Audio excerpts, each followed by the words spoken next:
At miski sa siyensya, yung mga pag-aalala sa buhay, nakakapagpatibay yan sa ating desisyon. Hindi lahat ng negative ay nagiging masama sa tao. Yung minsan-minsan na may problema ka, yung minsan-minsan nalulungkot ka, may scientific explanation dyan Nakikinabang ka niyan scientifically. Spiritually, nakikinabang din pala tayo dyan ayon sa Biblia. Pagka dumadating ang kalumbayang ukol sa Diyos, yung mga kalumbayan sa buhay, nagkokos yan ng weakened immune system. Pero yan, paminsan-minsan, pinapayagan ng Diyos na dumating sa kanyang mga anak, hindi para ma-weaken yung immune system, kundi para i-encourage ka na magsisi at mag-isip ng positivity para naman i-enhance ang iyong immune system.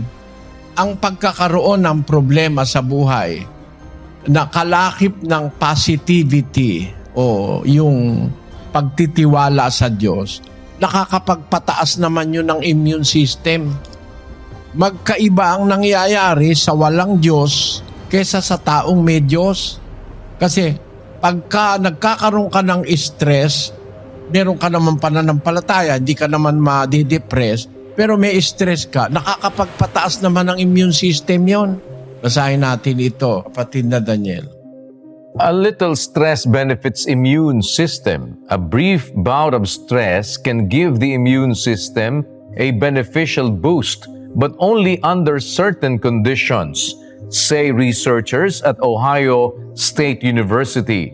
Their experiments reported in proceedings of the National Academy of Sciences showed that short periods of stress mobilized all major types of immune cells or leukocytes to potential infection sites around the body.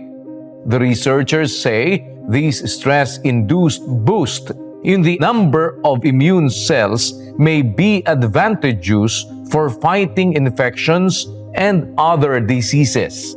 Yung brief anxiety or depression, yung brief lang bakit ba nagiging brief? Halimbawa, namatay yung iyong asawa, ang feeling mo down.